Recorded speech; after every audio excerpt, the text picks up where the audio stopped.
അപ്പോഴേ എല്ലാവരും അത്താഴം കഴിച്ചോ? ഞങ്ങൾ അത്താഴം കഴിക്കുകയാണ്. ഞങ്ങൾക്ക് ഇന്ന് നെയ്ച്ചോറും ചിക്കൻ കറിയാണ്. പിന്നെ സലാഡുണ്ട്, അച്ചാറുണ്ട്, നാരങ്ങ അച്ചാറുണ്ട്. അങ്കിളിവിടെ ഇരുന്ന് കഴിക്കുകയാണ്. അപ്പം സലാഡ് ഉണ്ടാക്കണത് എങ്ങനെയാണെന്ന് നിങ്ങൾക്ക് അറിയാലോ. ഒന്ന് അവിടെ ഇരുന്നുകൊണ്ട് പറഞ്ഞേട്ടാ, എങ്ങനെയാണ് സലാഡ് ഉണ്ടാക്കിയത്? നൈസായിട്ട് സവാള അരിഞ്ഞിട്ട് അതിനകത്ത് പച്ചമുളകും കൂടി കൂട്ടി തിരുമ്മി തൈരുടച്ച് ഉപ്പ് ചേർക്കും കേട്ടോ, ഉപ്പ് ചേർക്കും. എന്നിട്ട് തൈരുടച്ച് അതിലേക്ക് ചേർത്ത് ഇളക്കി എടുക്കുന്നതാണ്. പുളി കുറഞ്ഞ തൈരാണ് കേട്ടോ നല്ലത്. ചിലർക്ക് പുളി കൂടുതൽ ഇഷ്ടമായിരിക്കും. എനിക്ക് പുളി കുറഞ്ഞതാണ് ഇഷ്ടം, അങ്കിളിനും പുളി കുറഞ്ഞതാണ് ഇഷ്ടം. പിന്നെ ഞാൻ ഇന്ന് ഉണ്ടാക്കിയിരിക്കുന്ന അച്ചാറ് നാരങ്ങ തൊലി കൊണ്ട് ഉണ്ടാക്കിയതാണ് ഞാനത്.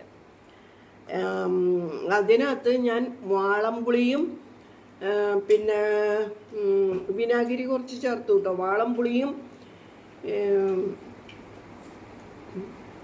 മറന്നു പോവുകയുള്ളേട്ടാ, പ്രായമായില്ലേ. ശർക്കര കുറച്ച് ചേർത്ത്.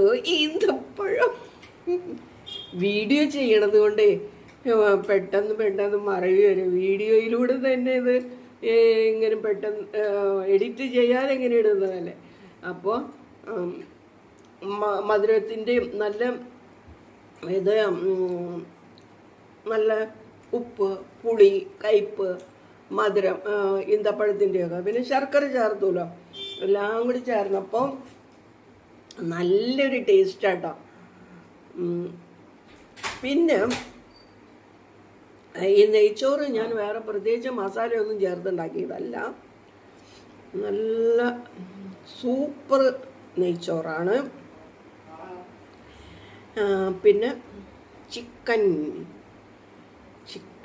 റോസ്റ്റ്, നെയ്ച്ചോറും ചിക്കൻ റോസ്റ്റും ഞാൻ തിരിച്ച് ഉണ്ടാക്കണം. അതായത് വറുത്തെടുത്തതാണ്. മുളക് പൊടി, മഞ്ഞൾപ്പൊടി, ഉപ്പ് കൂട്ടി തിരുമ്മി വെച്ച്, ചിക്കൻ കഴുകി വാരി തിരുമ്മി വെച്ചിട്ട് വറുത്തെടുത്തിട്ട് സവാള, ഇഞ്ചി, പച്ചമുളക് അങ്ങനെയുള്ള ചേരുവകളെല്ലാം വറുത്തെടുത്ത് കുറച്ച് അരച്ച് ഗ്രേവി ഉണ്ടാക്കിയിട്ട് അതിൽ യോജിപ്പിച്ചെടുത്ത് ചിക്കൻ